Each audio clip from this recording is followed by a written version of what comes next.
And we're live. What's up, everybody? Welcome back to the StormCast, the world's best podcast. We're live on YouTube and X, formerly known as Twitter. Before we get into today's episode, I need to give a quick sound check. Make sure we're sounding good.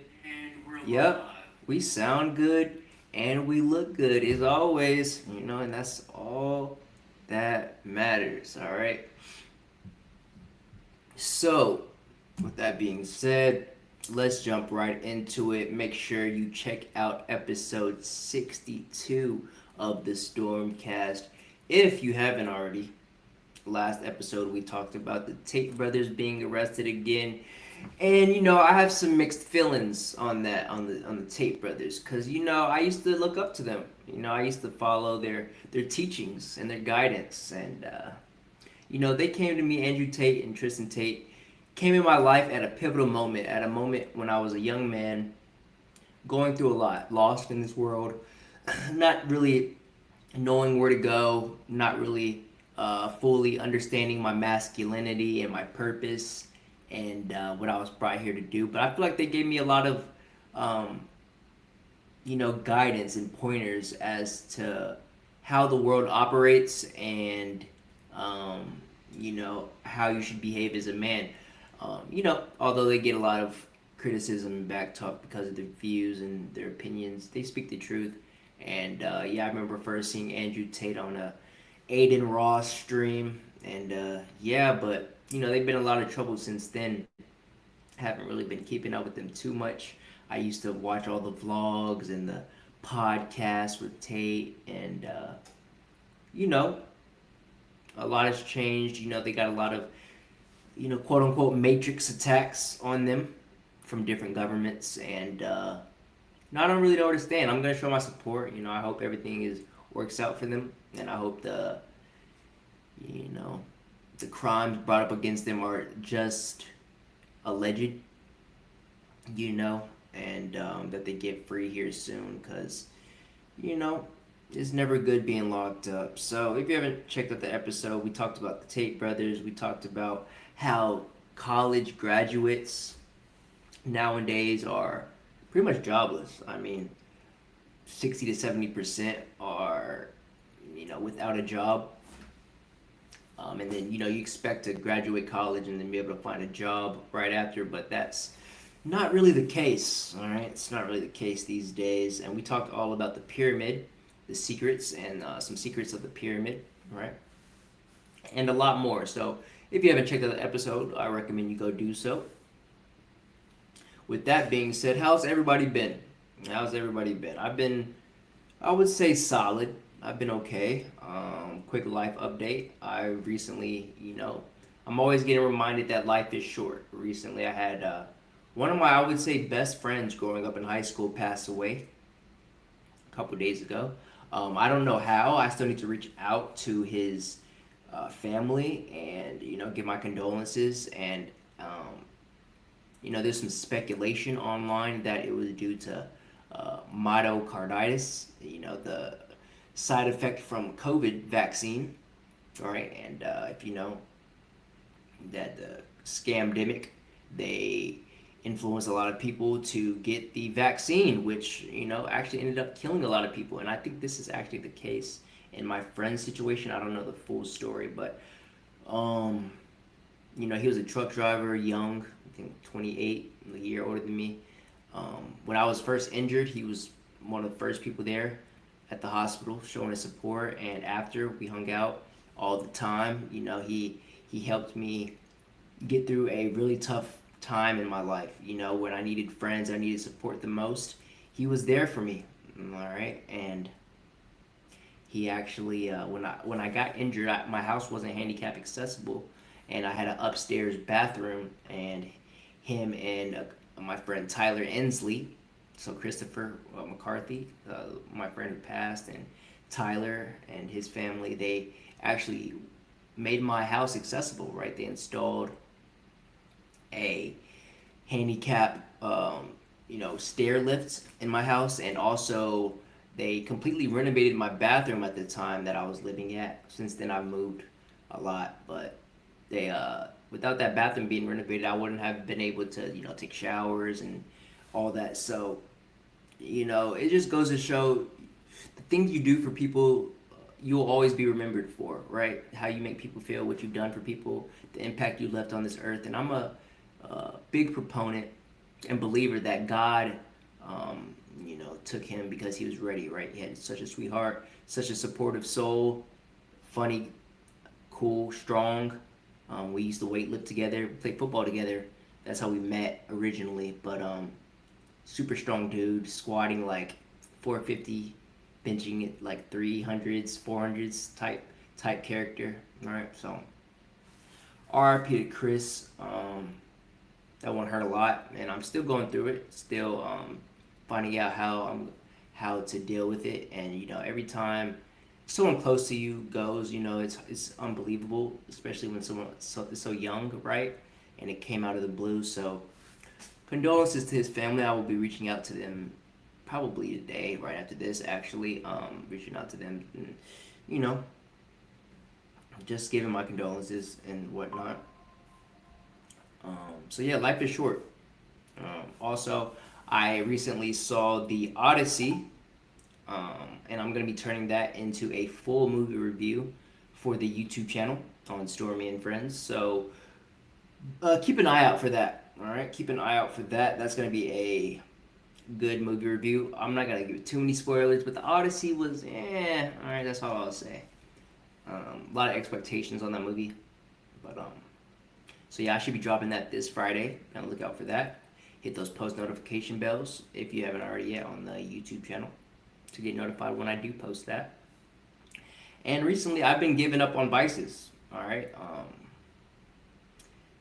trying to at least. I'm trying to do better for myself. Obviously, it's okay here and there. Life isn't all about being incredibly disciplined every single day, every single second. I'm a big proponent of you need some days where you cheat. Might not really necessarily cheat, but you enjoy yourself. You enjoy life, right? You can't work out all day 24/7, eat good all day 24/7, and expect yourself not to go crazy eventually and not really crave something. And in my instance, I've given up weed. I've given up junk food, bad food in general, and I kind of switched to edibles on the weekends. Like once a week on the weekends at night, I'll take an edible or two, a couple milligrams, up to like 30 to 40 milligrams of some edibles that I get from my local smoke shop. And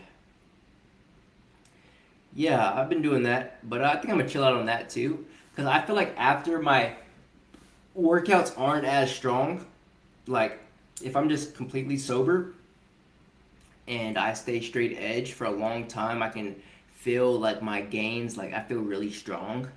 And then whenever I do take THC, I feel that kind of diminish a little bit. So, it kind of dims the fire within you. You need to be angry. You don't need to be comfortable. And that's what weed and marijuana and THC does for me anyway. It makes me comfortable, relaxed, and, I'm still ambitious and, wanting to get after it, my goals and whatnot, but it kind of dims that down a little bit. So I'm locked in. I'm locked in. My new vice is grinding in the gym, grinding my workouts, making content, and managing my fantasy football teams, right? So it is football season, ladies and gentlemen, and yeah, I got a lot of fantasy football teams I need to be focused on, and so yeah. I've been running it up on Kalshi, as I've told you guys. I've been making crypto predictions. I'm currently up $1,000 on my crypto predictions. Let me know down below if you want me to expose my secret, my secrets for that, my strategies and my techniques. I might have to charge for that or put it on my Patreon, which I think I'll end up doing. All right, showing you guys how to make money on Kalshi with crypto predictions. And so yeah, I'm chilling now, up $1,000 for that, and I'm ready for football season. I'll probably be doing a lot of sports betting here soon, sports predictions on Kalshi. So yeah, I made a lot of money on Call of Duty today. on the COD League. I think currently it's FaZe and Optic about to play, I believe, in the championship as we speak. I was betting all morning on that. I'm up $100 today, like 115, something like that, on those predictions, on the COD Esports predictions. But so yeah, been doing that. That's been fun. And with that being said, ladies and gentlemen, let's get into our sports update. Let's go. That was me trying to give a little sound effect. I recently learned that I can use I got a little soundboard, guys. I finally got a soundboard, so here and there I might be mixing in some sound, right? So let's get into the Stormcast sports update. All right, it is off season for NBA. So recently, Ja Morant got traded to Portland. Draymond Green is back in Golden State on a 1-year, $27.7 million contract. All right. Luka Doncic is in a bit of a pickle. All right. Recently, things have gotten a little bit messy for him. All right. Back in March, he confirmed he separated from his fiancee, Ana Maria Goltes, and they're in a custody battle over their 2 daughters that kicked off after a disagreement at the hospital in Slovenia around his second daughter's birth. Police were called, but no criminal conduct was found.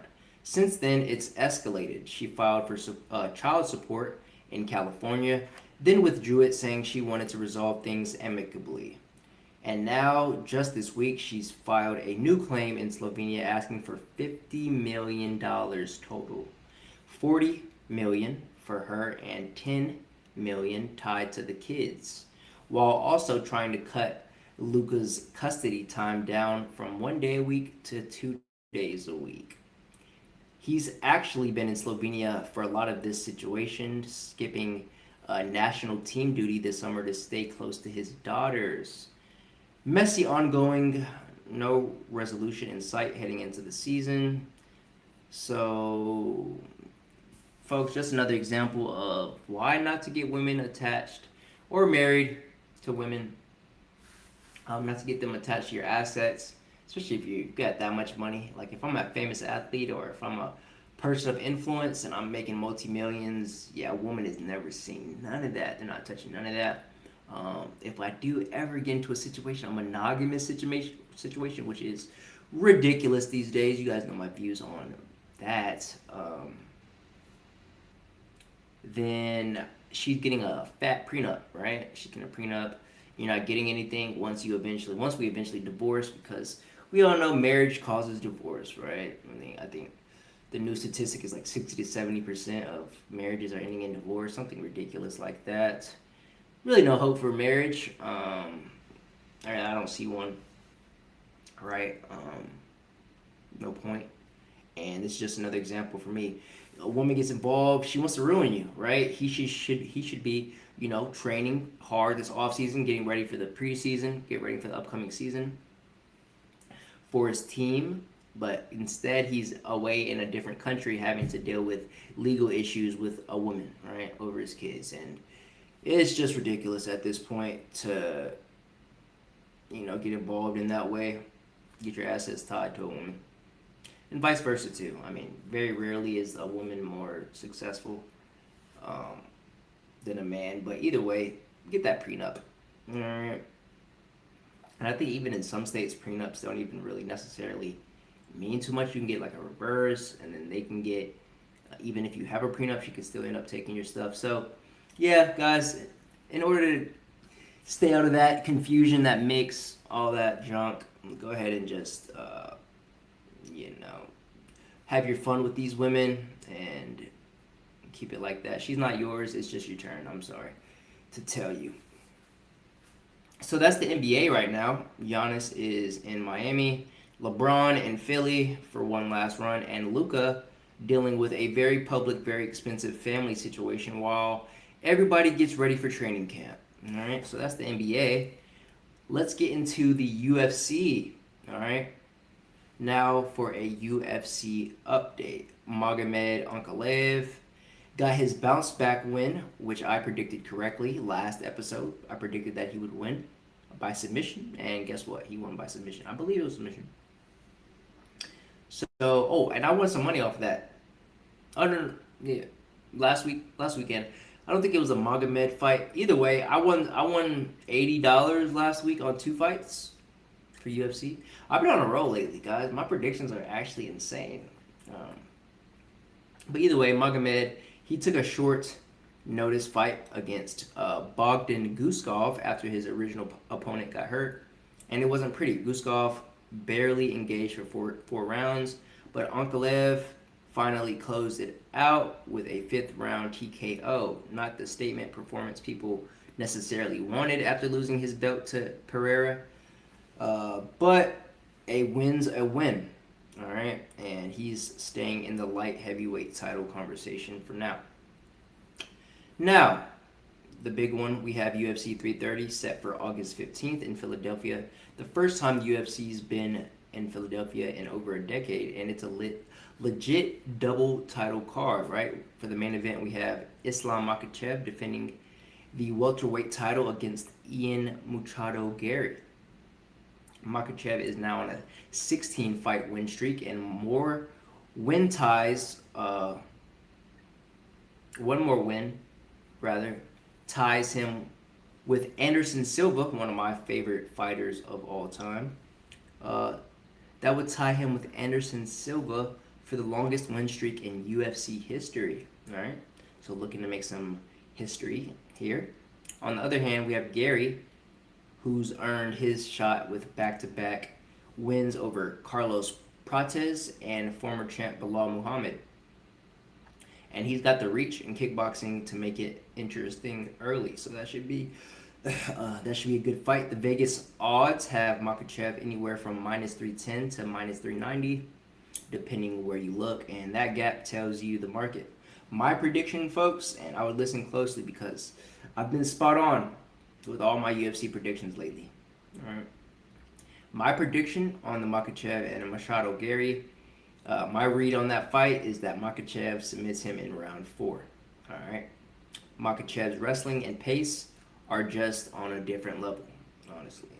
I don't see Gary stopping the clinch for 5 rounds. All right. It's going to be a challenging task. But Gary should make it interesting early if he does want to come out with that win. He should definitely come out hard, fast, and strong, and try to quickly get Makhachev out there before Islam takes him into the deep waters. All right. So for the co-main event, which is also for a title, we've got Mackenzie Dern defending her strawweight belt against Jillian Robertson. All right. Dern won the vacant title at UFC 321 over Berna Jandiroba, and is set for her first defense now against Robertson, who's on a 5-fight win streak and holds the UFC record for most women's finishes and submissions. So this is 2 of the best grapplers in the sport colliding, and the odds are way tighter here than the main event. Right, we have Dern as a modest favorite here. But my prediction on the Dern versus Robertson fight, I think it's going to be Dern by decision, right? It could go either way, but we're in for a good one, right? I think Dern by decision. I think it goes the full length. But yeah, we're in for a good one. So that's where we're at for UFC. Conor McGregor's future on ice for another year. He should retire, in my opinion, but the money will bring him back, as we know. Money McGregor. Ankalaev working his way back into the light heavyweight title picture, and 2 title fights on deck at UFC 330 in less than 2 weeks from now. So we'll be back with the results for that, right, in the next podcast. Now, I have been doing a podcast every other week as of right now. At the beginning of the year, I was doing every week, and then I moved to every other week because the news cycle was kind of slow, and, you kind of want some content for your podcast, right? You don't just want to be talking about random things every week that really don't matter much. So we'll see as things pick up. I think I might end up moving back to once a week here soon, but as for now, every other week has been doing pretty good. Now on to a NFL update. All right, there's a lot to get into since last episode. Mahomes is still the best story in the league right now. I think he got fully cleared for training camp on July 24th ahead of schedule off that torn ACL, LCL. And by every report, camp has gone about as well as it possibly could. He's practicing in full, no limitations on the playbook, working under center and rolling both directions, wearing a brace, but not committed to keeping it on long term. All right. Andy Reid's still being deliberate with his workouts, with his workload day to day. Okay. But the target is clear. Mahomes wants to be full go for week one against Denver. All right. The team that won the division while the Chiefs were out of the picture last year. And everyone around the building sounds genuinely optimistic he'll get back to where he was. Now, do I think Mahomes will ever be that MVP 5 Super Bowl? Wait, is it 3 or 4? 3 or 4. I think he's got 3 Super Bowl winning quarterback. Will he ever be in that prime again? Probably not. But is he still a veteran that can put in some work and get the job done? Absolutely, right? One of the best of all time, if not top 3, if not, so yeah, my top 3, honestly, Tom Brady, I'd go Peyton Manning, and then I'd go Patrick Mahomes. That's my top 3. But we can debate. It's up for debate. So last Thursday was actually the real kickoff of the football calendar. All right, the annual Hall of Fame preseason game versus it was the Cardinals versus the Panthers. Carolina did end up winning the preseason game. As we know, preseason doesn't really matter, so it's all good. But some notable stats I heard that Carson Beck was looking really good. Okay, I did not watch the game, but the highlights that I did watch, Carson Beck did really good, as well as the quarterback for the Panthers. Forget who that was. Doesn't really matter. He's not the starter. Bryce is, but Carson Beck could potentially fight for that first string position out there. Obviously, they do have Jacoby Brissett. He's a good veteran, but if you're looking for the future, Carson Beck might be the future for them. All right, looking really good. Obviously, he's been in college for, I think he's like a 6th-year senior, right? He's got plenty of experience. He's kind of like Bo Nix. Bo Nix was in college forever until he finally got in the NFL. Well, yeah, Carson Beck is that same type of player, right? He got a ton of college experience, and he was ready for the NFL, right? Ready to step in, mature. And so, yeah, Carolina did end up winning, but Carson Beck looked really good. And now it's officially the start of the NFL's 107th season. All right. So let me give you a quick fantasy football update. As you know, I go crazy with the fantasy football, right? So the season's here. I've been grinding drafts, mock drafts, and actual drafts. This year, I'm doing 10 big money leagues total. $50 for each league, $50 buy-ins for each league. So a total of $500 out of pocket. But if I take first in all of them, that's $2,500. All right, so I'll essentially 10x my my money, something like that. 10x, 5x. I think it's 5x, right? And since it pays out $250 for first, $150 for second, and $50 for third place, I've already got 10 free leagues I'm managing on ESPN Fantasy. Every year I do some free leagues and some paid leagues.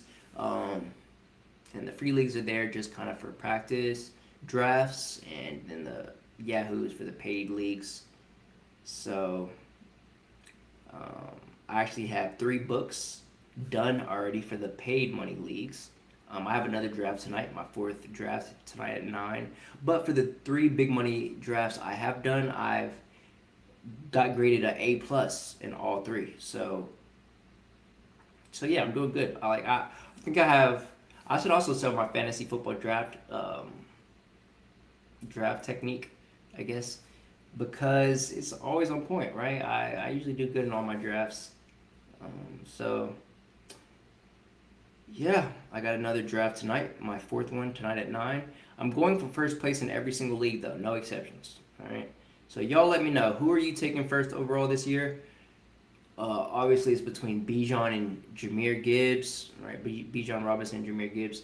Personally, I like Bijan Robinson. I think Gibbs, um, I mean, also another really good pick. If you can't go wrong with either one, honestly. So, but personally, I'm taking Bijan, just because I like the situation he has in Atlanta. He's going to be the workhorse.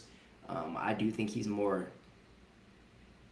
I don't want to say more talented because him and Gibbs are basically the same level of talent. I do think he has a better capability of staying healthy. I think he's bigger, more physical.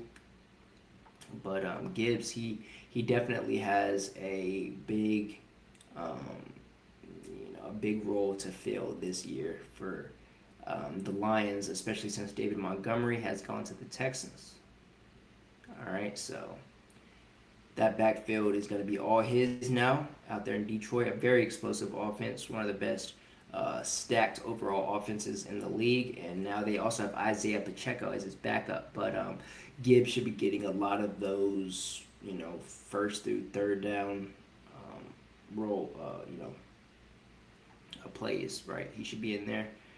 So who's your league winning sleeper nobody's talking about? For me, I predict rookies like Mekhi Lemon, Carnell Tate, and Jadarian Price are going to be league winners if they stay healthy, right? Jadarian Price looking very explosive in the offseason footage that I've seen of him. Carnell Tate, obviously the first receiver to go in this year's draft. So a lot of expectations for him out there in Tennessee. But he does have Cam Ward.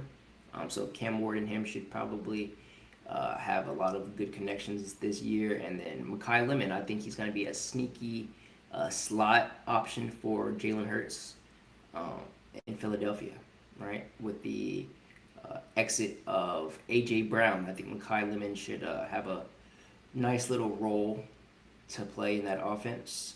And who's the one player you're straight up avoiding on draft day, no matter where he falls? For me, it's Marvin Harrison Jr. And Terry McLaurin. Oh, and also Kyle Pitts, all right?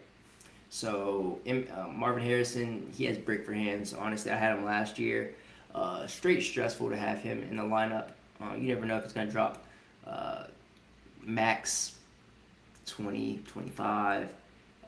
But on an average day, he'll drop a goose egg on you, right? He'll definitely go a whole game without scoring or catching but a pass, right? So very risky, as well as Terry McLaurin. I'm fading Terry for obvious reasons. A lot of people are high on him this year. I'm not. Especially they just signed Stephon Diggs out there in Washington. So it's looking like Terry's, his portion of catches are going to be dropped even more.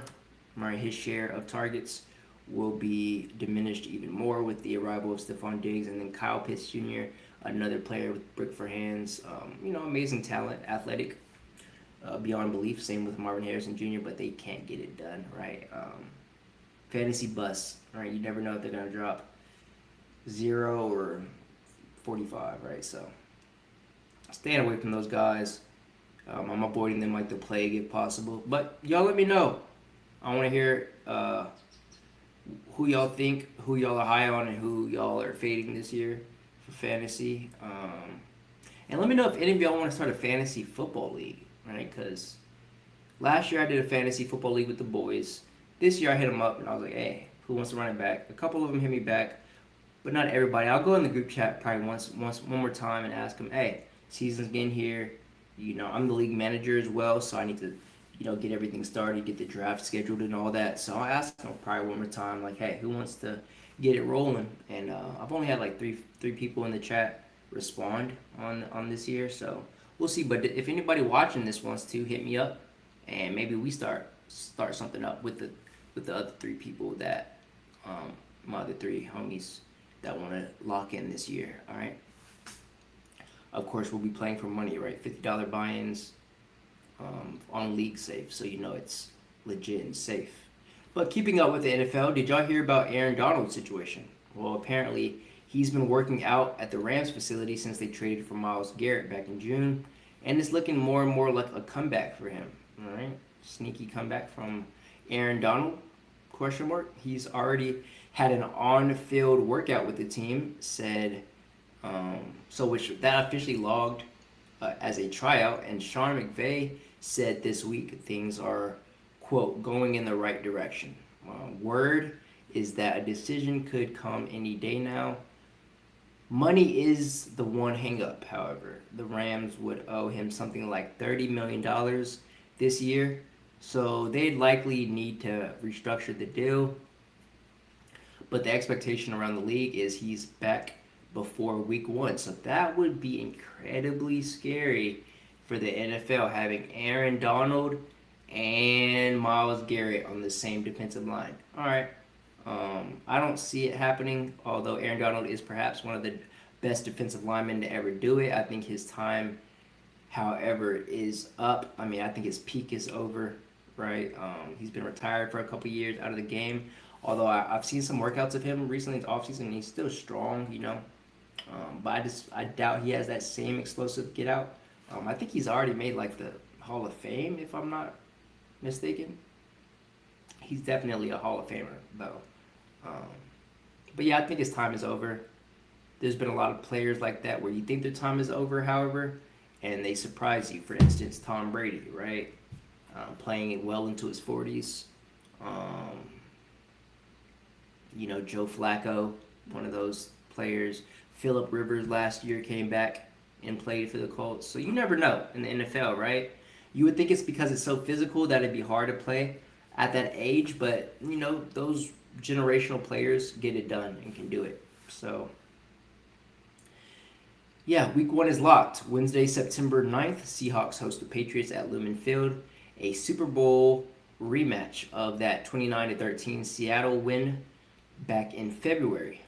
It's a Wednesday because of the international game in Melbourne the next night between San Francisco and the Rams.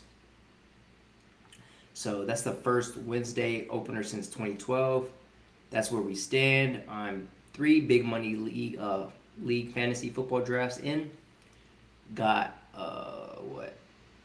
7 more, and camps are in full swing. And preseason runs 3 more weeks from here before the season starts.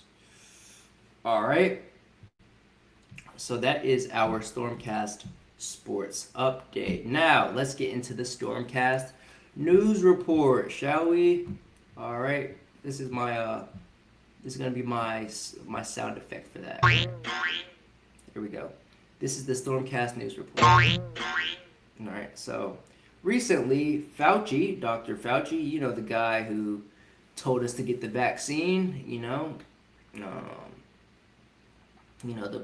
the biggest proponent of wearing masks and socially distancing yourself and avoiding clubs and families and gatherings. That guy, the guy who lied to us, not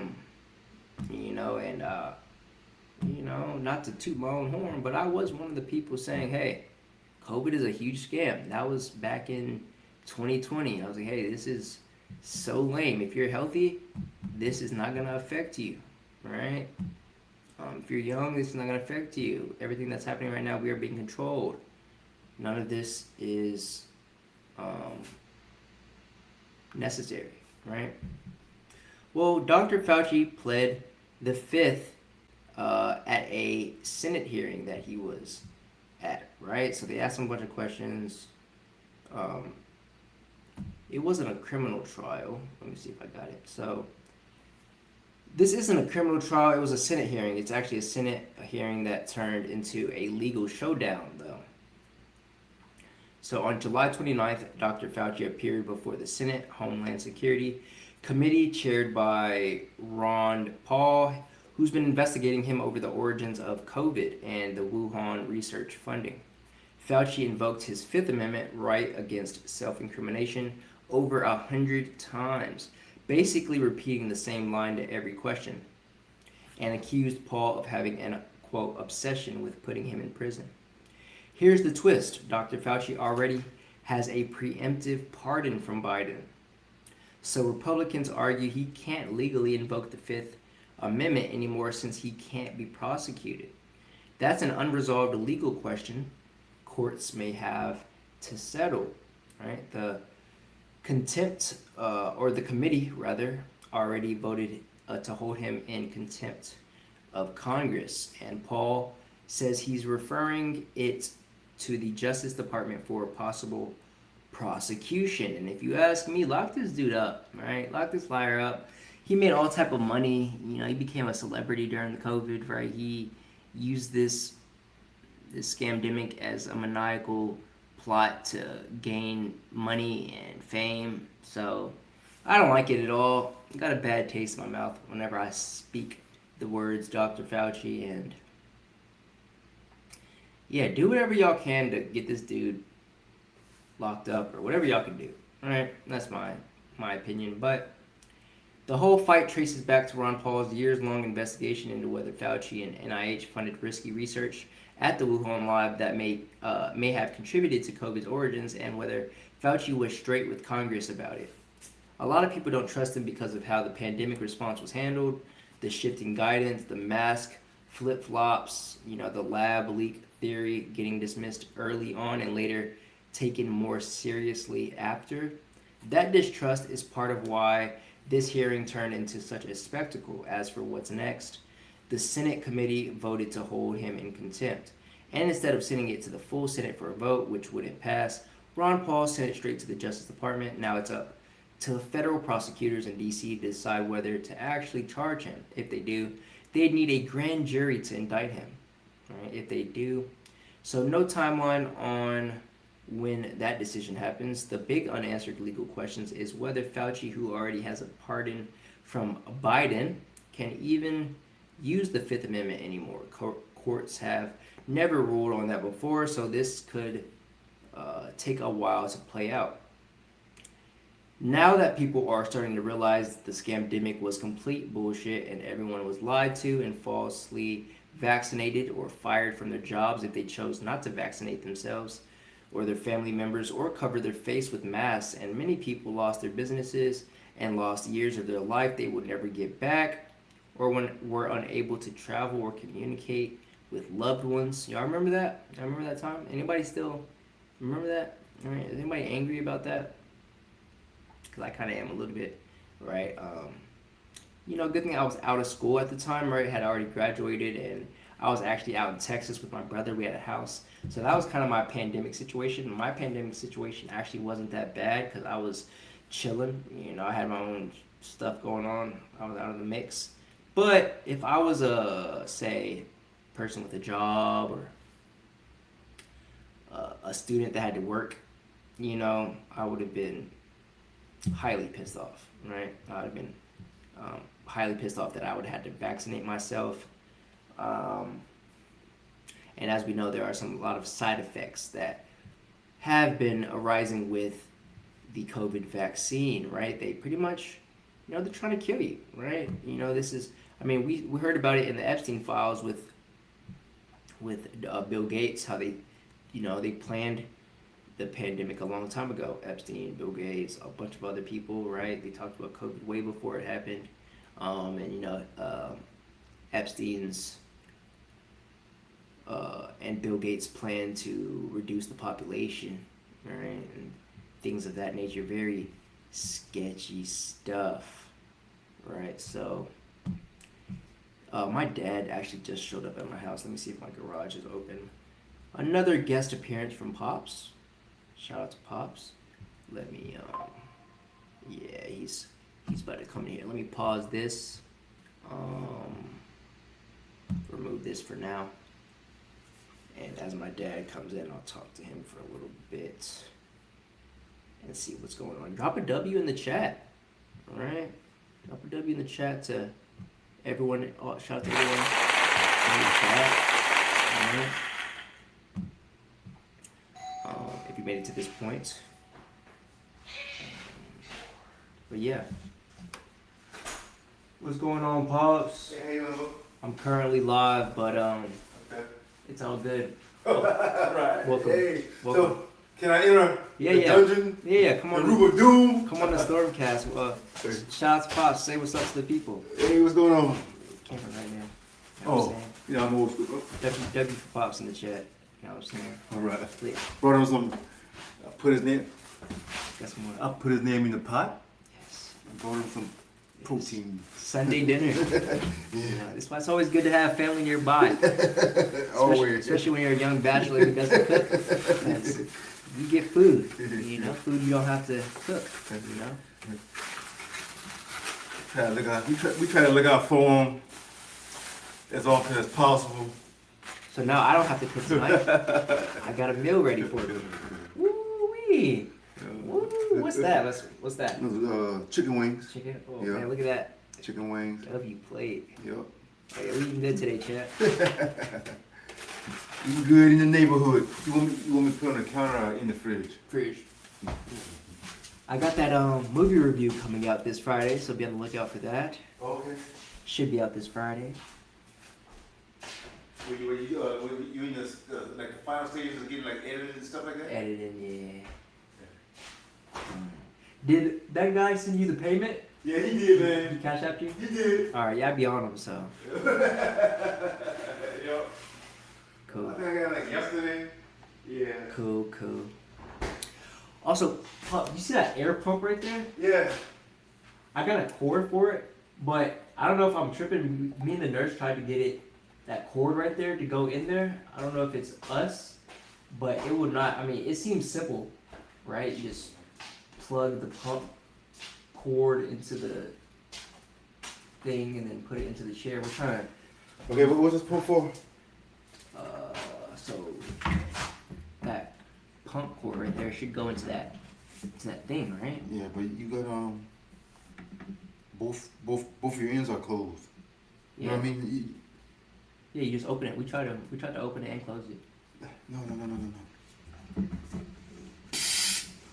Air's coming out, right? Yeah, this is your source. But see, this right here, the stuff up here is just to hold it. You need one of these. Should be like spoomp and boom. Understand what I'm saying? I've never seen one with. Two ends like that. I've never seen one with two ends like that. Yeah, I thought it was weird too. Yeah, you need one, right? You need one that fits, that clamp, that, well, I think this right here screws out too. Yeah, you know what, you'll probably better to get a new pump. It'll probably be cheaper because 9 times out of 10, you're not gonna find what you're looking for when you look at, yeah, this right here. Yeah, well, it's pretty much dry, right? Yeah, my mom was saying that. Yeah. Oh man, I need some like a simple tool just to get it off. But yeah, this right here, it's gonna come off. Then it's exclusive to Bell because it's gonna have to fit down whatever it is, the end. This Yeah, right so here. I'm gonna just give me another one. Yeah, because this Too much. it is. I have to order a whole piece or something. Yeah. So did you order this piece right here from Amazon or something? No, that was for my mom's crib. She had brought it to me. Oh, okay. Trying Yeah. to pump the seat up. Oh, okay. Let me go get me one. I mean, this should be a dime a dozen, right? Yeah. Yeah. I just thought I had a pump in my car. I had cause I got Tip, one of those digital ones that you just like plug in. It's like a cigarette lighter. So in case if she's in distress, just push the button. You set it to what it's supposed to be. It shoots air in. Yep. Yeah. And then it'll stop when it gets to the pressure. But The automatic ones. yeah. Not this one. This one's pretty good. Okay. The other ones are pretty flat though. Okay. Yeah. But you know what? Man, I got all kind of stuff at the house, man. The problem is trying to find it. You just need, like you said, you just need something simple. Yeah. You need one like the racers use almost, like the racers use, the little skinny ones. I know you've seen those before. Yeah, the little push ones. Yeah, the skinny ones that has the holes. There's a little holes in the end of it. Take the holes at the end of it and you screw it in the other end, and it's simple. And that's all you need for something like this. You know what I'm saying? Yeah, I'm gonna give it one. Yeah, I'll go out tomorrow. Yeah, just right here. I mean, it's more trouble than it's worth.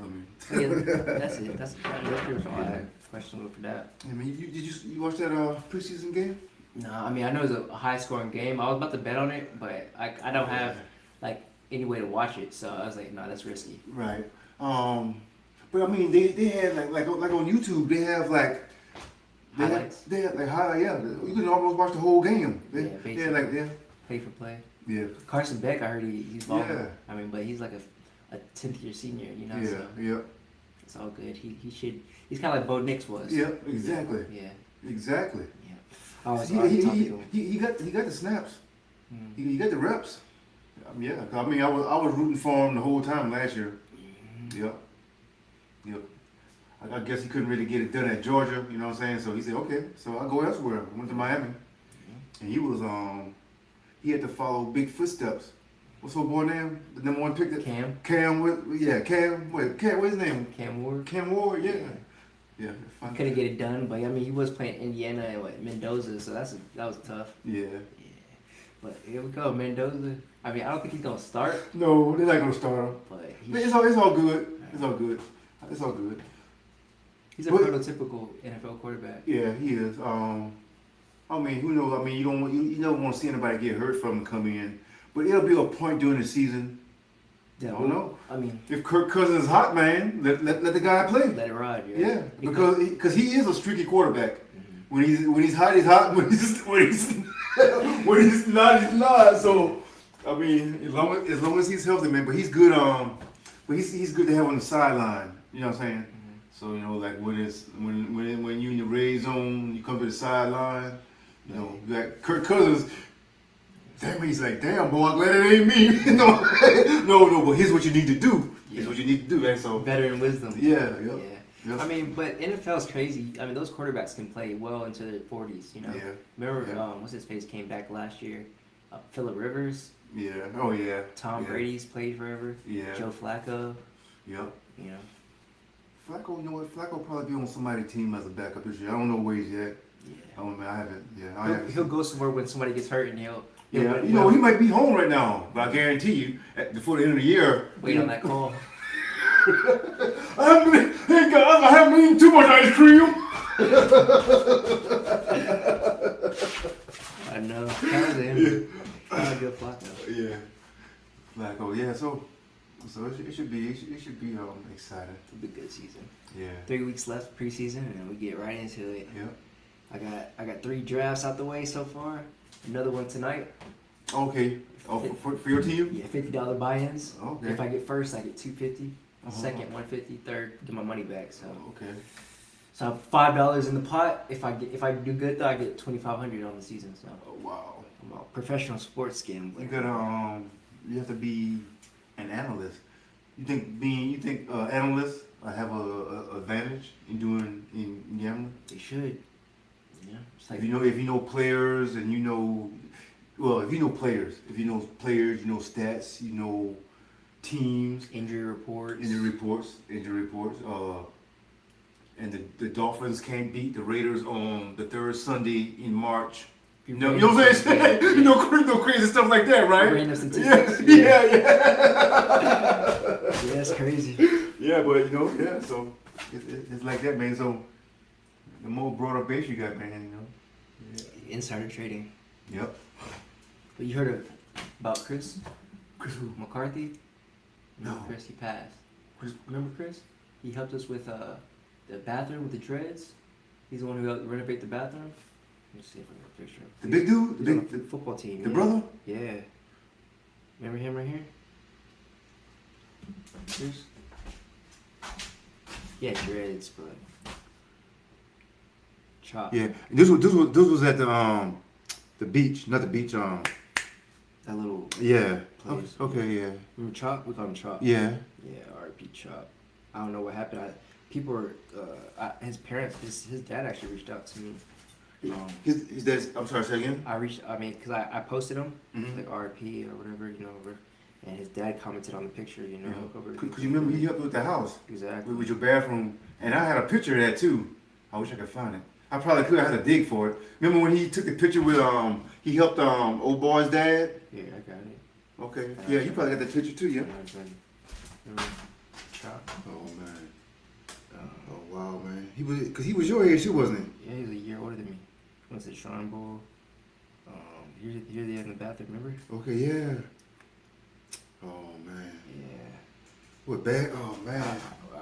People are speculating myocarditis. I don't really want to ask. You know, What? remember myocarditis, the side effect from the COVID vaccine? Oh no. That's what people are speculating. Really? I didn't know it was such a thing. Yeah, people are dying from the vaccine. I'm actually. That's why Fauci Fauci. is like no they on his ass, ain't they? Look, Fauci. Yeah, I'm talking about him right now. The Yeah. highlights. He kept pleading He the played the fifth. fifth. Yeah, of course he did. That's what you do when you're guilty, right? So, Man, hey, I got my card. you got vaccinated? Mm-hmm. Yep. I mean, you're healthy though, so. I don't know, man. I mean, you know what I'm It saying? could But just- you know what, though, man? It was a lot of like random people that left us during COVID. Yeah, and it shouldn't have. Yeah. They're healthy otherwise. Yep. And all of a sudden, COVID, Yep. and they get vaccinated or they get put on a ventilator. You know, Yep. crazy shit that Yeah. they protocols that I, they speaking of a ventilator, they say once you go on a ventilator, it's hard to get off. Yeah. I know there was a guy that worked with me, and he was on a ventilator, but he made it. He made it through the ventilator. Yeah, because it brings your lung capacity down so much because you get accustomed to it. You know, you almost need it. Right. Remember- So it's breathing for you. Yeah, I was on that thing for a good amount of time. Remember? Yeah. But I mean, you know, Oh yeah. back now, you know, but a lot of people, you know, aren't strong enough to get past that, and then, you know, all the crazy shit they made people go through during COVID was just ridiculous. Yeah. The nose swabs, I hated that. Oh yeah. Damn. Like make me laugh. Social distancing, But you know, with me, you know, firing people from their jobs. yeah, with me and the job that I got, it was like business as usual. You You know what I'm saying? It didn't, you know, it didn't stop because you know training. You were essential. Yeah, that's the key word. They made us buy little dots, so when the trainees stopped, they stopped 6 feet, dots 6 feet apart. Ain't that crazy? That's how you control a whole population right there. Yeah. Everybody wear masks. Math. People couldn't go to school. Yep. Scamdemic. But like I said, for me, a lot of people saying that how sedentary they was doing. Yeah. I wasn't. Like I said, I was essential. I mean, it was business as usual, just with precautions, you know, with the mask and you know, don't let the balls catch you in your workplace without your mask on and stuff like that. Because after a while, you know, it gets old, so you know when they ain't around, you just like put it on your head, like when you see them coming, like put it on. Yeah, but yeah. Now looking back though, it's crazy how they controlled the whole world with that junk, you know. Yeah. 22. But there's a lot of other crazy stuff going on now with the flesh-eating bacteria and I mean parasites. What is it? Bacteria or what? The lettuce, Yeah. the bad lettuce, the bad jalapenos. You know that's crucial to people who like Mexican. They be like, hey, what's wrong with you, man? I got a bad batch, man. What I mean? Yeah. So that carne asada was good. The other day? Last weekend, the carne asada last weekend. Oh yeah. That's right. Hell yeah. Hold on, I'll be back, man. Hold on, I'll be right back. But yeah, Chad. Just, I mean, crazy stuff in this world. We'll continue with this Fauci stuff. Yes, we got a lot to talk about. A lot's been going on in the world, right? I do have someone coming at 5 o'clock, chat, and we're already an hour into this pod. So I don't know if we're gonna go a whole another 30 minutes. At most, we'll go 30 more minutes. Okay, we'll probably talk about this Fauci stuff. I wanted to talk about the U.S.-Israel military merge that's been going on. Give a fact check on that. You know, I don't know if you heard about U.S. United States and Israel supposed to be merging their militaries. All right, a lot of speculation on that. As you know, my opinions on that. I've never been much of a supporter for Israel personally. I don't think they provide benefit for us. That doesn't benefit the United States at all. Don't know why we do it like we do. Why do it is because we're controlled and ran and infiltrated by a lot of Zionist politicians. But that's neither here nor there. I also wanted to talk about Drake dropping $1 million at a dinner for women. Right, Simp Drake. Spain going through a migrant crisis, and there was a shooting recently. And a man filing for a $320 million lawsuit against the police after he was paralyzed during a swatting call. So a lot going on around the world. All right. So are you gonna chill here, Pops, while I pod? I got some topics to talk about, or what? I mean, for a second, for a minute. All right. I just come chop it up with you for a second. All right. Yeah. Drop your food up and chop it up for a few. I'll be going for a second. Cool. But here we have highlights from Dr. Fauci's Senate hearing. So he appeared before the Senate Homeland Security and Governmental Affairs Committee today under subpoena for a nearly 3-hour session examining the origins of COVID-19, related research funding, and discrepancies between his earlier public comments and private diary entries, right? Dude had a private diary that they discovered. Dr. Jekyll. Yeah. I mean, Mr. Hyde. Committee members pressed the disgraced doctor on the lab leak hypothesis, gain of function work, early scientific communications, and specific passages from those diaries, as they sought clear answers on decisions made during the pandemic response. So, in response to the sustained line of questioning, Fauci invoked the Fifth Amendment right against self-incrimination more than 100 times, stating the advice of his counsel that he declined to answer. Okay, so they tried to grill him in response to the sustained line of questioning. Okay, so we read that. The hearing concluded with the chairman announcing that the panel would reconvene next week to consider a contempt of Congress vote. All right, so here we have some of that. Oh. All right, let's add some volume, shall we? I'm going to give up my businesses, sell them all, run for office, run for the United States Senate. Here I am sitting in front of you 6 years later saying, who the fuck do you think you were for doing that? It is a total disgrace what you did to this country. And if my Democrat colleagues are standing there defending you, I hope the voters of the United States of America watch the clips of every one of you doting on a guy who was more interested in being a celebrity than saving American people. It was about 6 years ago today that I decided I'm going to give up my businesses, sell them all, run for office, run for the United States Senate. Here I am sitting in front of you 6 years later saying, who the fuck do you think you... It's against the law to obstruct an investigation of Congress. There will be repercussions to your refusal to testify today. You are not recognized. Security, you were told not to sit at the table. You insist on sitting at the table, and we told you would not be recognized. You are not invited here for testimony, sir. You are being disruptive. Would you behave this way in a courtroom? Look at all those lawyers he has behind him. My goodness. You're going to need every one of them. It's like 8-9 lawyers, and I guess, they give him that advice, just plead the fifth, just don't say nothing, you'll be all right. And, you have to have some type of power and money to just be able to plead the fifth to all those answers, right? No normal criminal, obviously this isn't a criminal lawsuit, technically, but, any criminal that goes on trial and just pleads the fifth, people are looking at him like, yeah, this dude's guilty. So. No, because the judge would put you in jail. I can't do that today, but I can have you escorted from the premises. So I would say, sir, sit quietly and don't say another word. If he speaks again, he will be removed from the room. This testimony is from Anthony Fauci. This is not a game with his lawyers. He can advise, his lawyers can give him advice. He's got a half dozen here.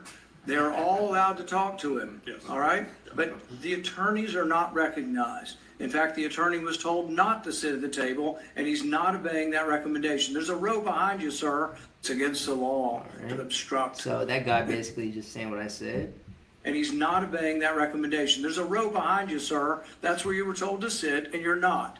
And now you're disrupting the proceedings. And so, look, this is the way Anthony Fauci wants to be remembered. For a lawyer not listening to the rules. That's the way you want to be remembered, and that's what you're going to do. You are not recognized, sir. Security, please remove him from the room.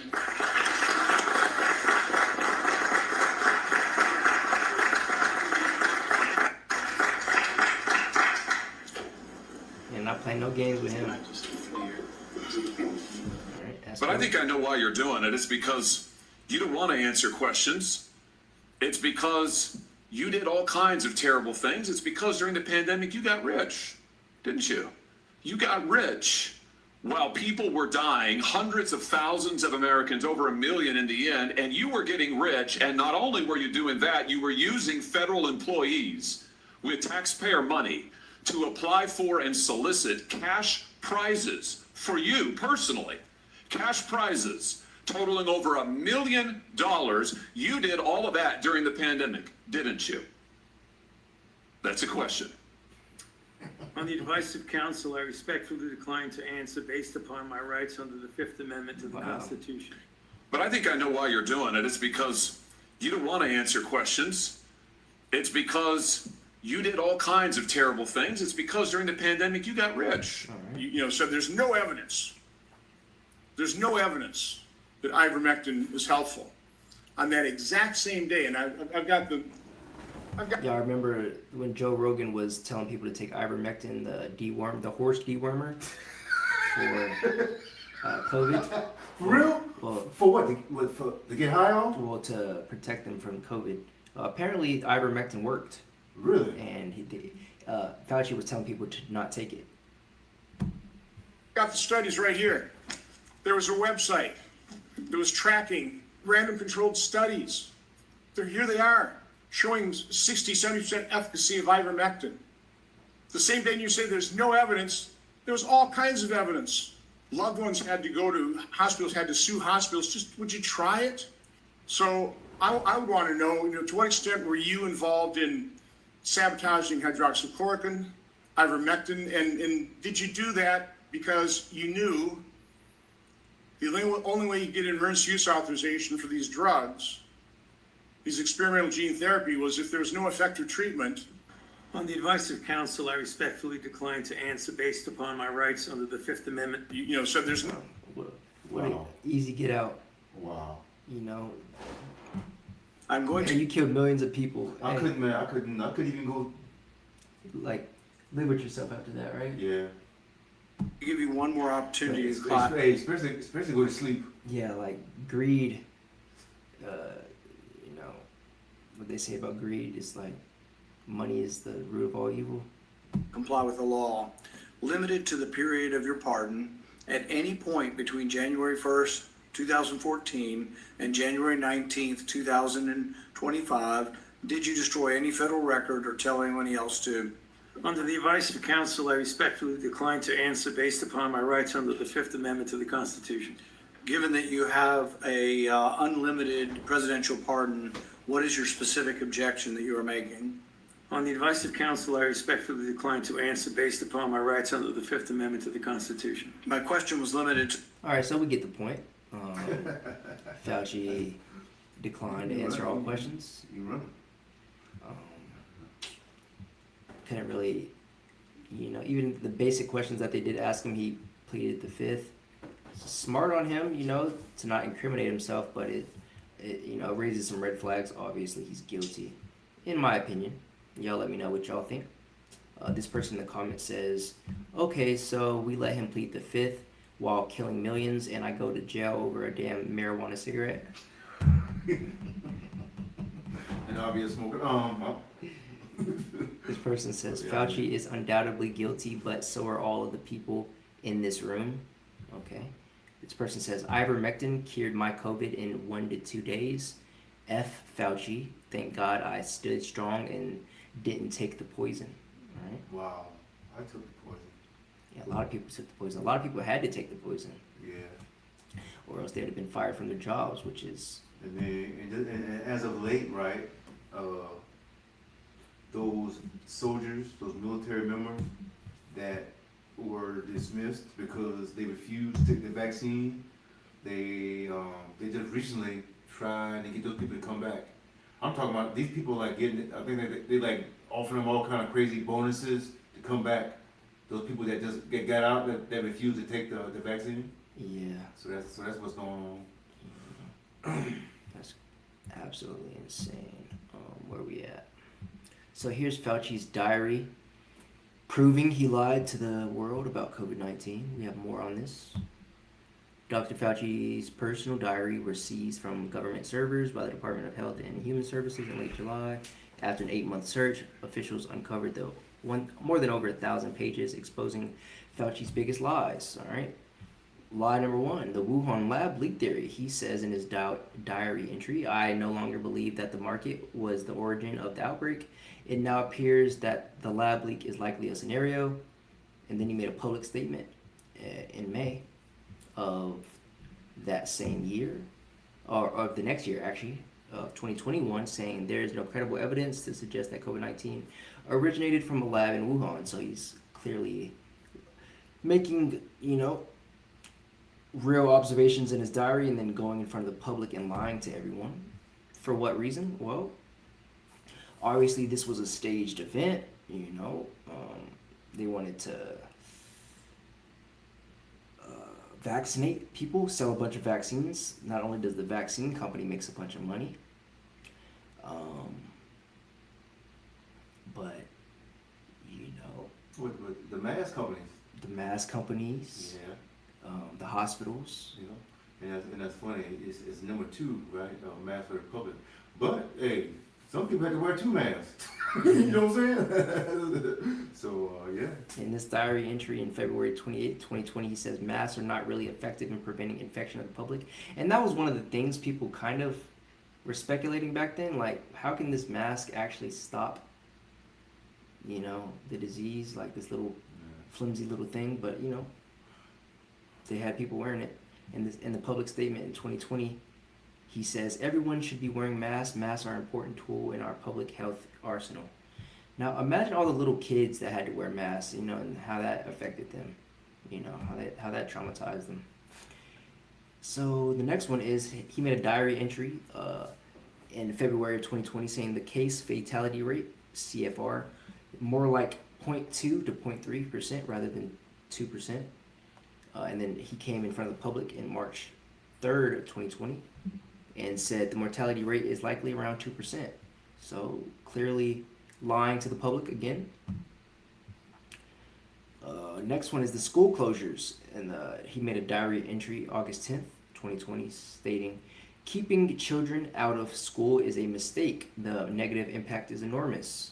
Right? And then he went in front of the public just 9 days later and said, there's no doubt that closing schools is the right thing to do. The next one is the natural immunity. He made a diary entry in September 15th, 2021, stating, natural immunity is real. It's very difficult to ignore. So basically, natural immunity, those that are healthy, have a healthy enough immune system already, healthy individuals, they don't necessarily need to take vaccines, right? Then he went in front of the public a couple months later and says, I do not think natural immunity is reliable. All right, clearly lying. So that's some of his diary entries. They stand as damning evidence that he lied to the world and profited while the public suffered. And now he shows himself behind a presidential pardon and a Fifth Amendment. So Biden pardoned this dude. Wait, it was Biden? Joe Biden. Good old Joe. Sleepy Joe. Gave him the pardon and the Fifth, and now he just, he's pleading the Fifth to everything. So pretty, if you're not angry, just reading some of this stuff, you need to wake up, because that's... Especially if you got the vaccine. Yeah, especially if you got the vaccine. And I'm kind of mad. I think my brother might have got it. I know you got it. I think my mom possibly even got it. I think I'm the only one who didn't get it. Now, I was in the hospital during COVID, and they tried to give me the vaccine, Yep. but they're like, yeah, you need to take this. I'm like, no, I do not. I'm not taking that. And so I didn't get it. Man, they pushed it on me heavy though. But looking back on it, I'm glad I didn't. Right? I don't know if we don't even know all the effects yet because it's only been a couple years. So, think about 10, 20 years from now. Hey, doc, I got this second head growing. Right. Let's go. Yeah. I don't know. In the Epstein files, they were planning. There's emails of them planning talking about COVID way before it happened. So obviously, bigger conspiracy around this whole scam. I don't think Trump is clear of this thing either. Because I recall when Fauci, when it first broke out, right? You remember Trump used to come on daily with his little entourage. Trump used to come on daily with his little entourage, and he would like brief the public, and Fauci would be up there with him. Yeah. So so granted, he didn't pardon him. You said Yeah, Biden. it was You said Biden. Biden pardoned him? Yeah, Pardoned him? because it was during COVID that I think Biden and when Trump was elected still. Okay. So, Okay. but Fauci was he was the head World Health Organization doctor speaker for during Biden's presidency. Because I think Biden was the president all throughout COVID. So. But yeah, no, Trump definitely isn't innocent in this. Of course not. So former Pfizer Vice President Dr. Mike Yeadon says there was no pandemic. They lied so they could inject 5.5 billion people with an intentionally dangerous substance, which has killed over 17 million. All right, so this is the former Pfizer Vice President. Wow. And I wonder why he's a former. Mm. So in a video, Dr. Mike Yeadon, who served as vice president, said there was no pandemic. Instead, flawed evidence was used based upon inappropriate mass ventilation, sedatives given in care homes, denying people antibiotics, and bacterial pneumonia. All right. Dr. Mike Yeadon goes on to reveal that it is impossible to develop a vaccine in such a short period of time. The mRNA shots were instead created many years in advance, making the pandemic a planned event. Yeadon claims whatever was injected into people was an intentionally harmful substance to kill and reduce human fertility to lower the global population. Wow. Yeah. So we know the Bill Gates, he's big on we have too many people in the world, it's time to depopulate, stop eating meat, eat soy, depopulate. So mRNA, spike protein, and heavy metals are now inside all of us. Natural solutions are being censored. All right. So I wonder what some of the comments for this, what people are saying about this. I know people are chimping out in the comments. Let's see. So this person says, I don't know if it means anything, but I mean every time I at my job, if somebody would come up positive, whatever, you wouldn't see them, right? You wouldn't see them for a couple of days, so you already knew what time it was, right? So one of my coworkers, Marco, where Marco at, huh? But so you already know. So at that point, your boss would make us go to, they would have these free screening places, would make us go down there and get the old swab up the old nose, you know what I'm saying? But every time I got swabbed, it was negative. But still yet though. and you still got the vaccine. Still got the vaccine, yeah. You were never positive? Never. Dang. I got it a couple times. I think I got it once or twice. You think so? And I never got. No, I did. I tested positive. I was sick when I was staying with my aunt. With Trish. Uh-huh. She gave me the COVID vaccine. She had little tests, and I came up positive. And I was pretty sick. So I mean, I think COVID was real, but it was definitely planned, and the vaccine was unnecessary. Mm. So, but let's hope people aren't infertile because of it, because that's a terrible side effect. So this person's saying, I bet everyone on here pops a Tylenol and doesn't think twice, and the other half was vaccinated as a child because their parents made that choice. but don't vax now and saying I'm vax free while still believing in medicine. Okay. This person says, I trusted my immune system. I never got the jab. I will also add, I never got sick. I traveled even more. I said many times that there is no way a vaccine can be produced in 6 months.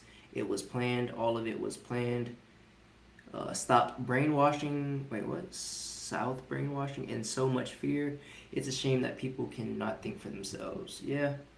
You know, herd, flock mentality. You know, a lot of people had no choice. Yeah, I mean, it was mandated. It was mandated. A lot of people Yeah, were it was scared. mandated. What they had? What? Curfews. Remember they had curfews. Yeah, curfews, all Yeah. type of crazy stuff. You only supposed to be on the road if you're going to work. You know what I'm saying? So, man, I never seen nobody get stopped. Man, I used to go to work early back then. So stuff like that. Yeah, I think what Fauci was the Surgeon General, wasn't it? Fauci, yeah, Surgeon General. Surgeon General, yes. The head medical doctor. You know, For the whole government. for the whole government. He was making the most money. He was making more than the president during that time. Thinking like A couple of those kickbacks from.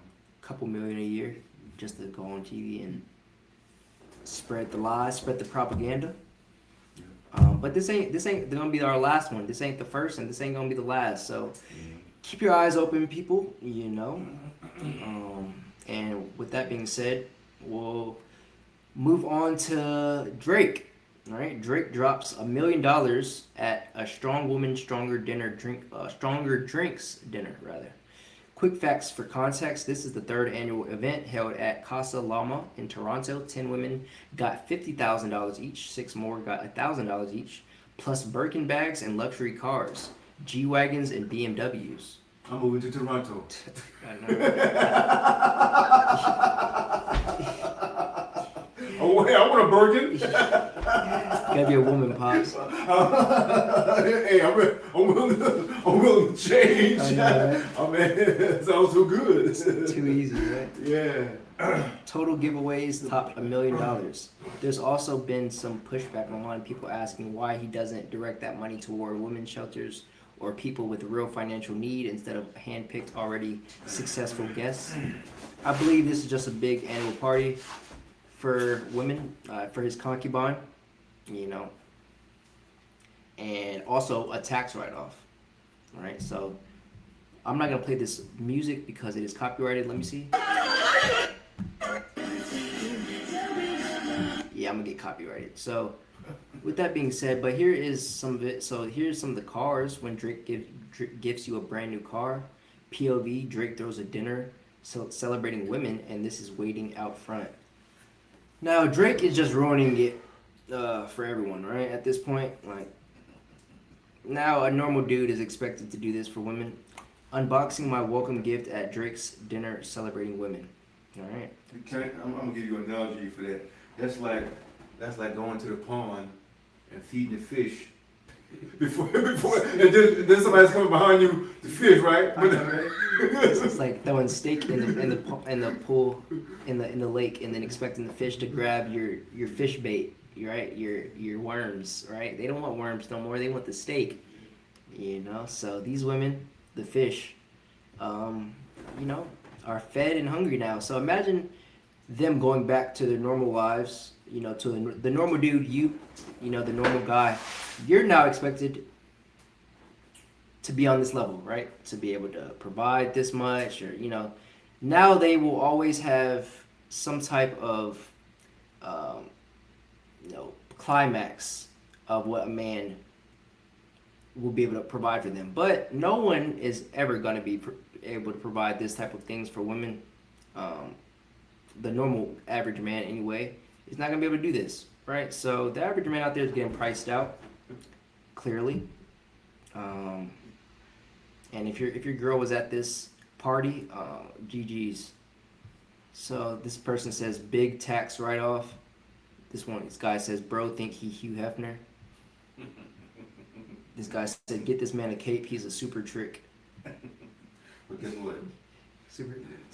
Super trick who got it, right? Check this out. Guess what? Those people the girls ain't came back home yet. Yeah. Like, where's my girl? Yeah, she's out. She's still at the mansion. Still at the castle. Concubine. This person says, I don't think the name of this event helps the case much. Strong women, stronger dreams. Okay. When is the U.S. leg of the tricking tour? Get flight, book flights, get some early flights. So, the U.S. women are looking for it now. See how he's boosted these women's heads. Now we're all expected to be giving out Birkin bags and BMWs. Like, I ain't got it. Well, I mean, yeah. Well, all right. Shout out Drizzy Drake, man. Stop doing that to the world. All right, please. If you're watching, please leave some for the rest of us. All right. Moving on, we have a migrant crisis in Spain. Let's see what's actually happening in Ceuta. All right, so thousands of migrants continue crossing from Morocco into Spain's Ceuta enclave. Local officers are urging Madrid to declare a national emergency. Pray for Spain. Spain is currently being overrun by thousands of military-aged men. All right. It's a scary sight. Imagine that happening to the U.S., right? Just a bunch of people just coming in undocumented, military-aged. All right, let's give it some volume.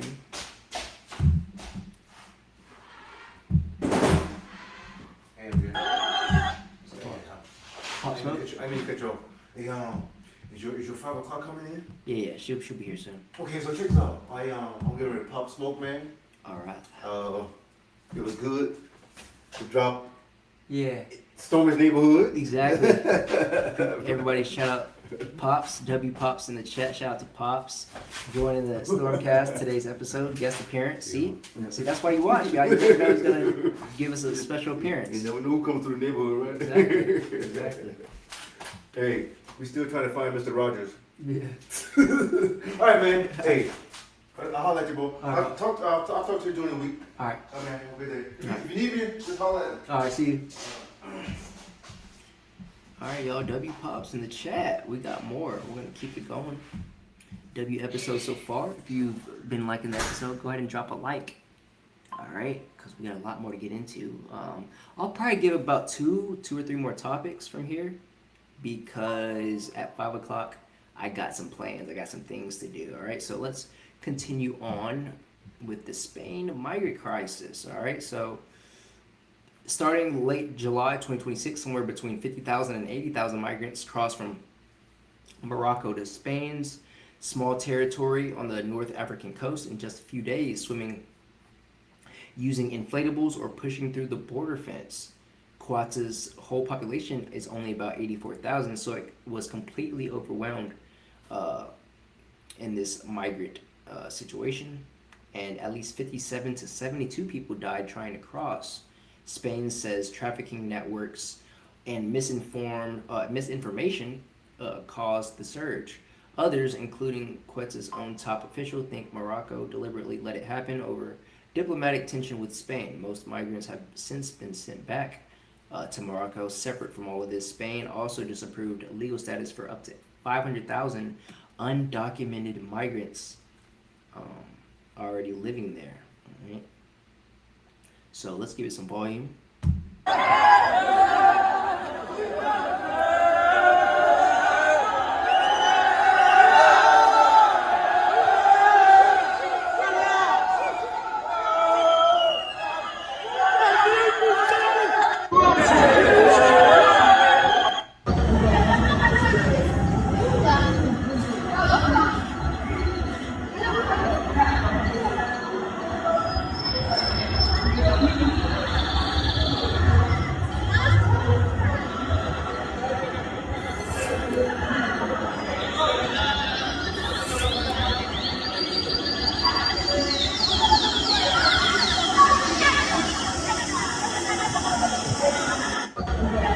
Definitely so many people. Looks like they're being completely overrun. Like, imagine that, being in your state or your country, wherever you're watching this from, right? You look out your side of your window and you see a bunch of men walking into your city or country or whatever, you would be freaked out, right? You'd be like, "Oh, we're being overrun," you know. Is there a war going on? It's scary stuff, right? You don't want this happening near your family, right? Now, I don't know everything about, the people that are migrating, whether they're good people or bad people, but I do know when people migrate, they usually don't send their best people, right? I mean, a lot of them, it doesn't mean that they are bad people, but a lot of them are in situations that are, critical. And so they are desperate for whatever money, resources. So they're in your country and they're undocumented. What's to say they can't just commit a bunch of crime and get away with it, right? But like I said, it doesn't mean everyone's a bad person. A lot of them seeking, whatever the case may be, resources, freedom, a better life for their families, for themselves. Although I don't see a bunch of families, I see just men, right? But either way, let's continue.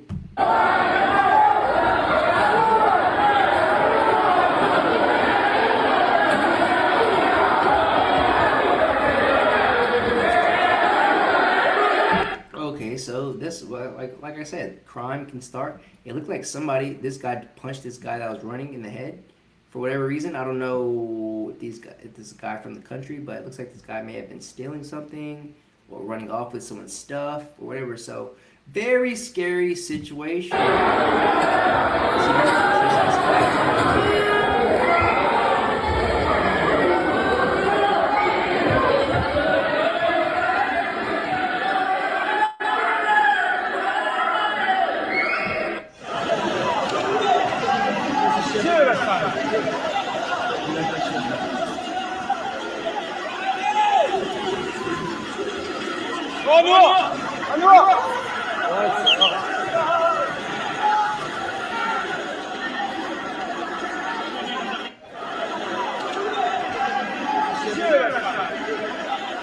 Alright, so yeah, thousands of migrants, scary situation, crossing your country.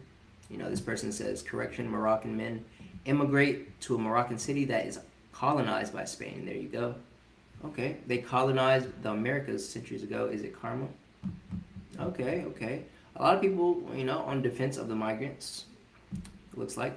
This person says, until the philosophy that holds one race superior and another inferior, everyone is war. I don't know what that means.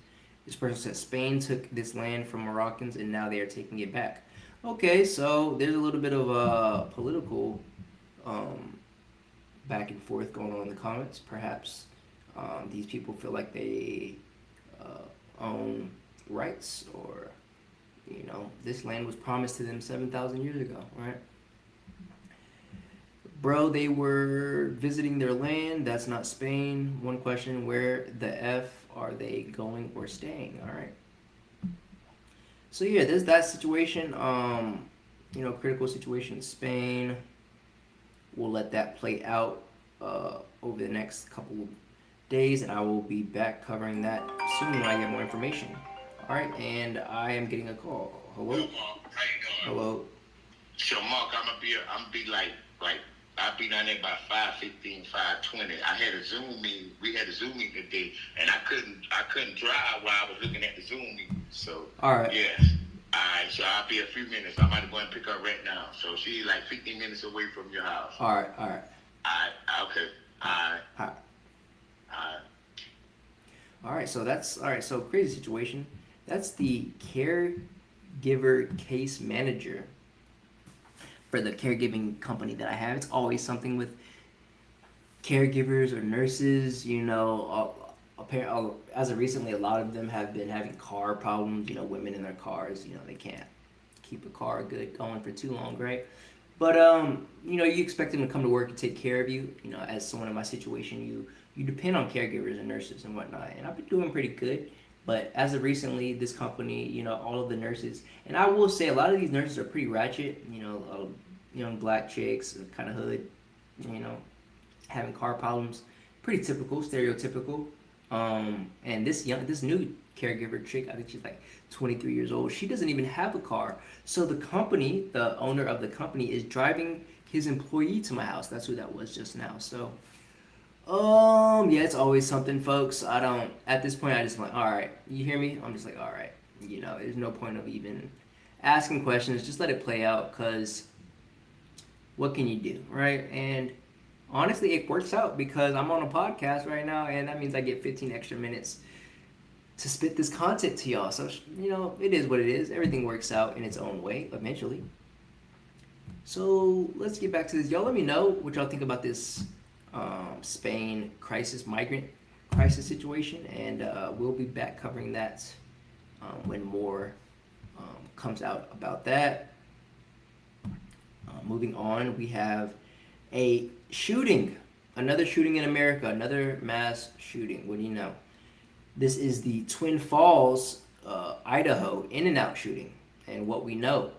Okay, so another tragic one to get to. This past Saturday, August 1st, a gunman opened fire at a brand new In-N-Out in Twin Falls, Idaho, that had only been open about a week.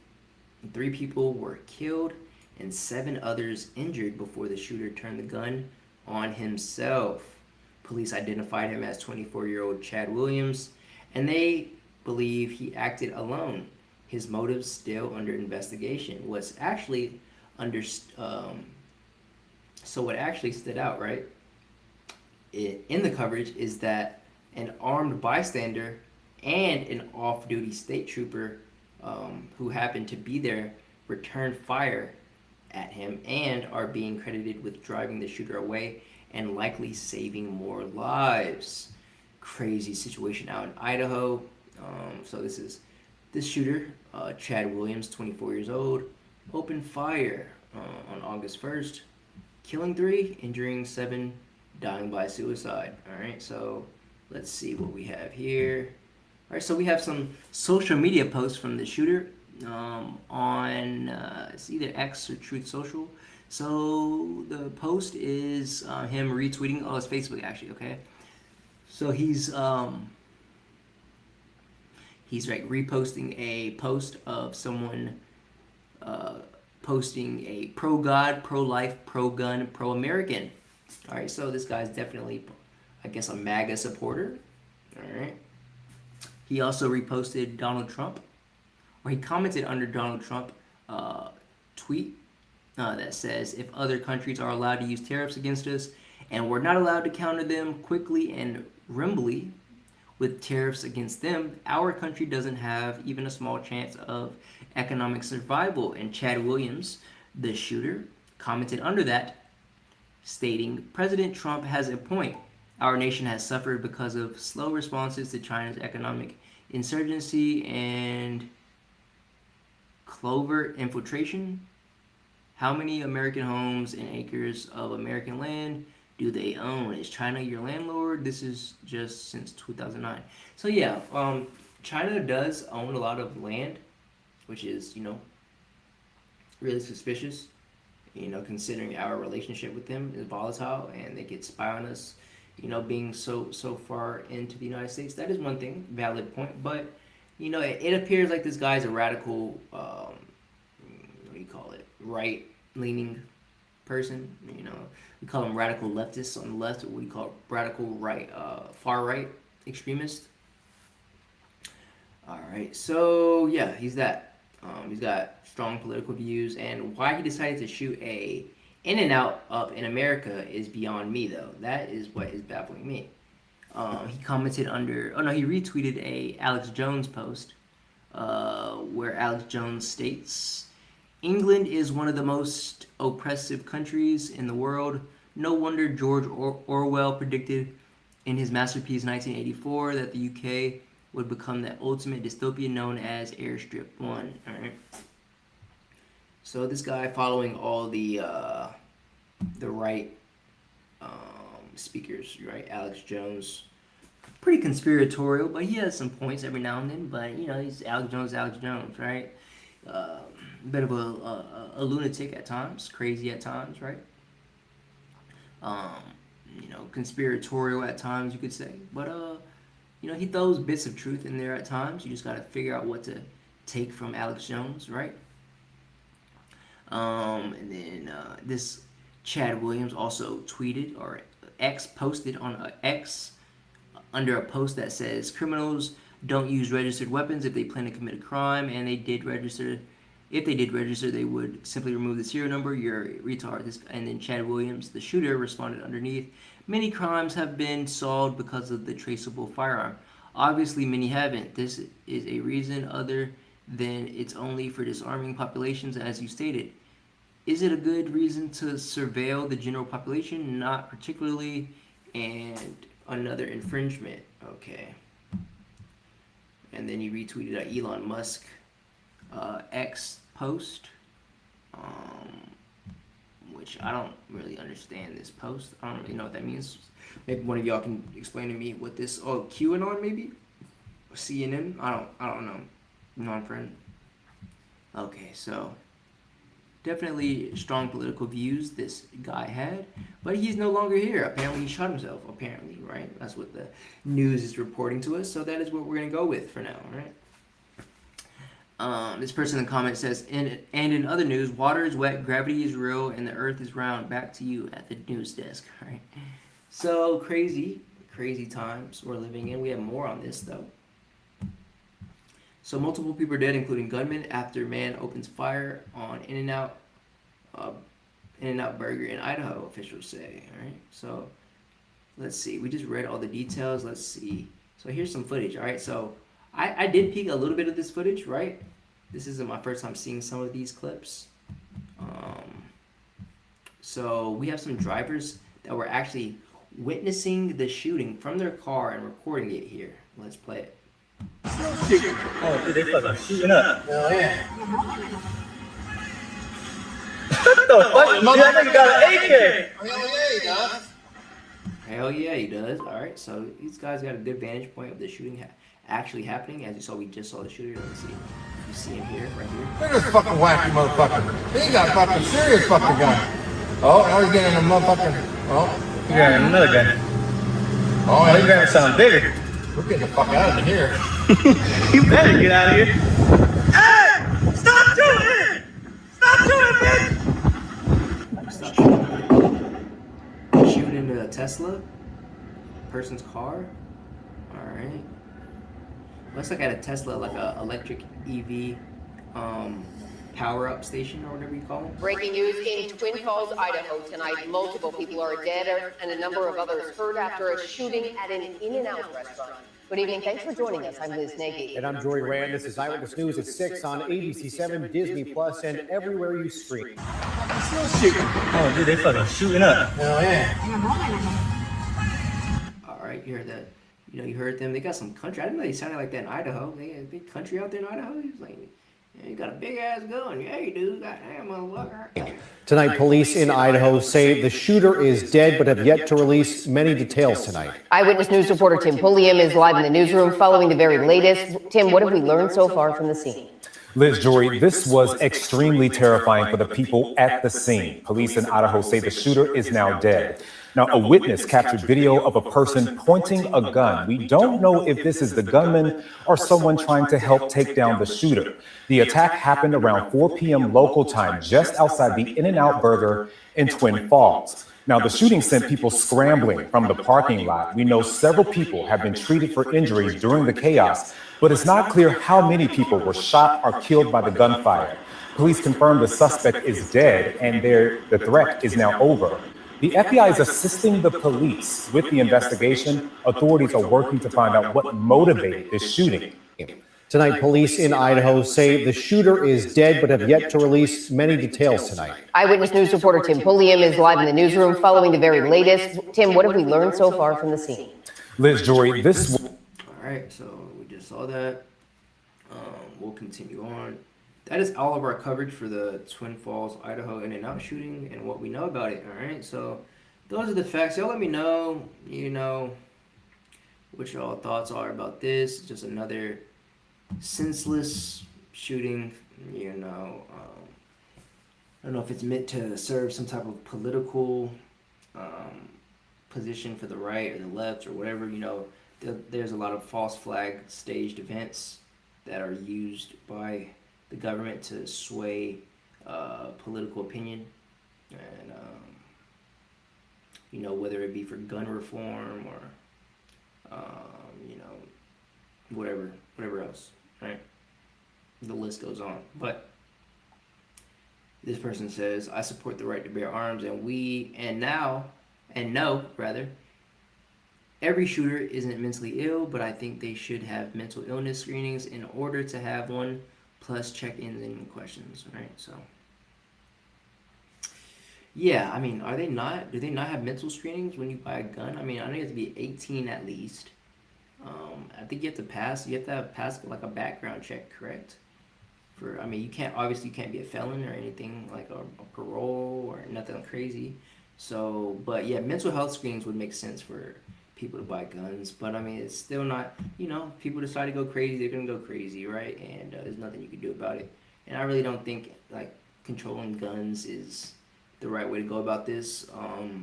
Because if guns were controlled, then who's going to stop the bad guys who are going to get the guns illegally, right? So, you know, it's America.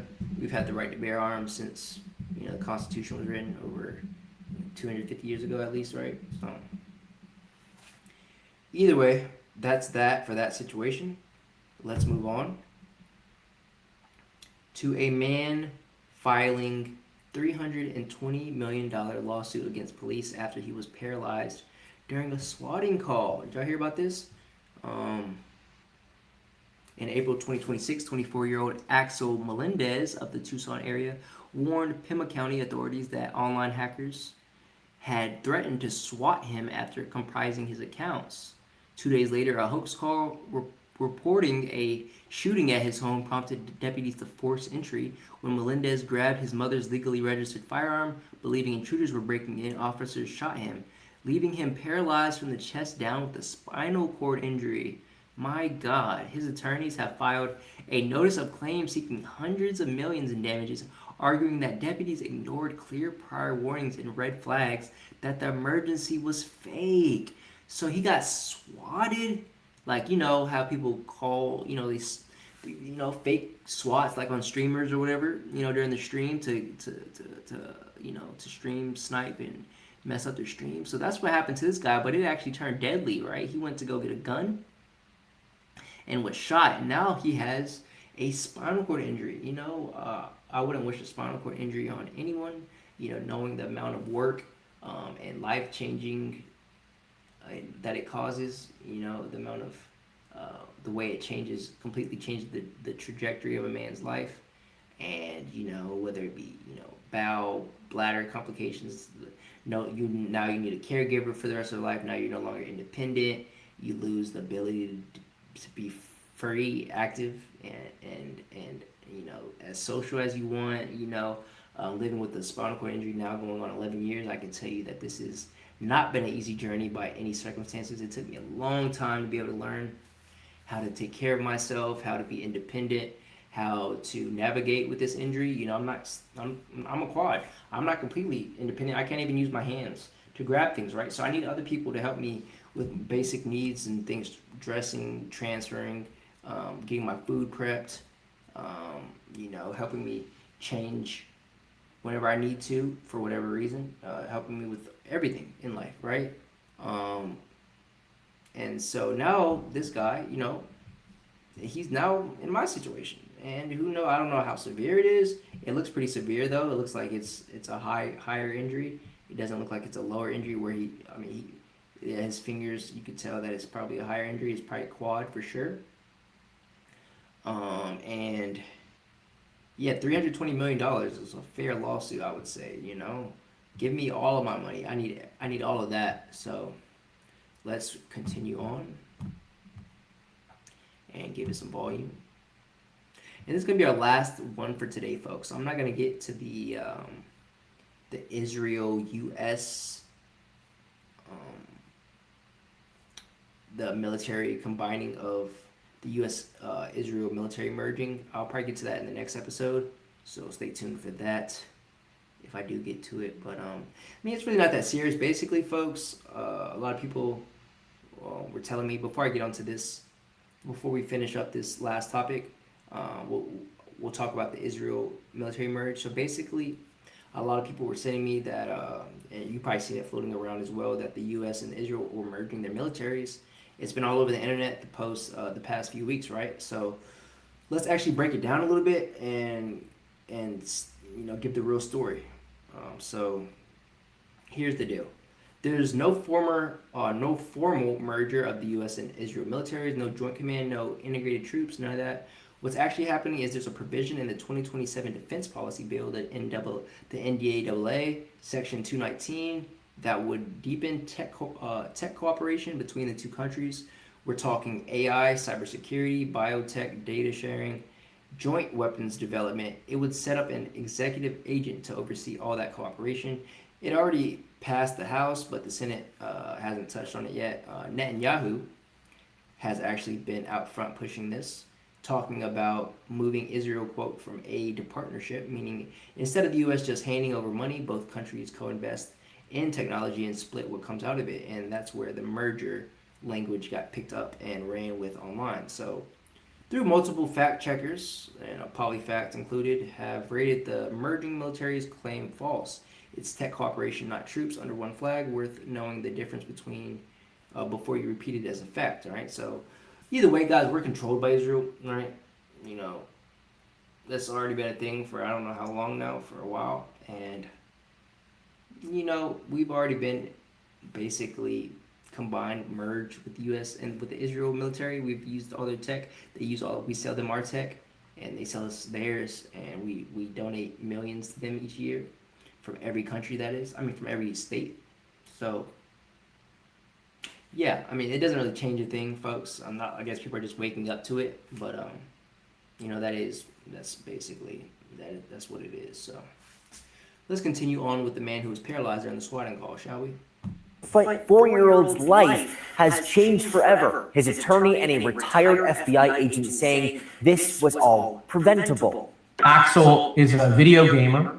He had been hacked. Melendez's attorney, Dave Sethi, says Axel called 911 saying he could soon be a victim of swatting, blackmailed by a stranger overseas for money. They're saying that they're going to call the station and say that I have a bomb and stuff and come to my address and stuff like that. The police tell him, don't worry about it. No, it's okay, but they can't, nothing's going to happen. And 2 days later... Hey, is this Axel? Yes. Hi, okay, you said that your father shot your sister? At 5:40 in the morning, a 911 call from someone posing as Axel Melendez reporting an active shooting. Pima County Sheriff's deputies arrived at the Melendez house, thinking a girl had been shot. This 24-year-old's life. He got swatted to the max, Axel is justifiably relying on the promises that the police gave to him. In this body camera video from that response, a deputy breaks a back window into Axel's room. You can hear Melendez in the video screaming for help. His mother also inside the home calling 911, the two not knowing who was breaking in. And he gets his family's legal registered handgun and he cowers behind a door hiding. You can see Melendez hiding in the closet, not pointing the gun at the deputies, but that's followed by multiple shots. I walked towards my son. Oh my God. He was on the floor. Yo, they could have killed him. He's lucky to get away with just a spinal cord injury. Y'all heard how many shots were lit off? That was at least 10, 15 shots. How many does a mag hold? 12? That was... What? Towards him. He said, I love you, Mom. His mother, Carmen, watched as her son bled on the floor. Axel did everything right. Axel is just in 2 days later, they show up and betray every promise they made to him. The bullet struck various parts of Melendez's body, leaving him paralyzed from the chest down with a T4 spinal cord injury, unable to walk. Okay, T4... he's lucky to get up with a T4, right? That's pretty low. He'll probably have some hand function. That's good. But insane work. He'll still be... Spinal cord injury, as we know, is very serious. until they come out with a technology or a cure, it's pretty much a life sentence in a wheelchair, right? Unless you can, your body, everybody's body heals and responds differently. Some people can walk after, but there's always some type of lingering side effect, bladder dysfunction, bowel dysfunction, whatever. So insane. At the end of the day, the ultimate responsibility is by the criminal who swatted the victim. But law enforcement has to rise to the call and look at crime is changing. And 2 days later, they show up. All right, so very sad situation here, and that is going to be our last topic. I hope everything gets better for Axel in that situation. Prayers out to him in that situation. That's terrible. That could happen to anyone, right? You think you think someone's breaking into your house, you grab your gun to defend yourself, right? Especially it's a legal firearm, and you get shot by the police, right? Insane work. But that is our episode for today, folks. Nice little episode. Appreciate everybody for tuning in. Right, I have been shadow banned, I think, because of the spicy information I talk about on this podcast. Right, a lot of it is pretty mature content, I would say, but we mix it up. I talk about some interesting things I find interesting, some topics that are going on around the world, stuff you should be informed of, and stuff I find interesting. So I like to mix it up a lot. I feel like I can add some more sections. Like I have the news up section of the pod. I have the sports section. But y'all give me some ideas of what else y'all want me to talk about, whatever the sections y'all would like to see, going forward. So that is our episode. As always, the StormCast is available everywhere you find podcasts. So subscribe on YouTube, drop a 5-star review on Spotify, and follow us on Instagram and X, and also Rumble. All right, all links are down in the description below.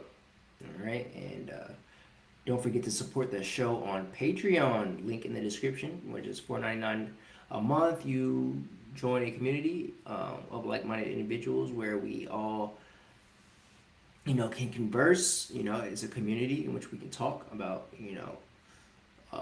the content, and we can recommend content, and also I have behind the scenes footage, content, vlogs, podcasts, videos that I'm going to be uploading on there, so don't miss out on that content. All right, go show support on the Patreon, and drop your thoughts on today's topics in the comments. Were they good or bad? How they make you feel? Happy or sad? I want to hear from you. All right, thank you for tuning in and staying in on today's episode, and I will see you in the next one, folks. I love you so much. Stay beautiful, stay blessed, and we're out. Have a good day. Have a happy Sunday, happy evening, and see you in the next one. Bye, everybody.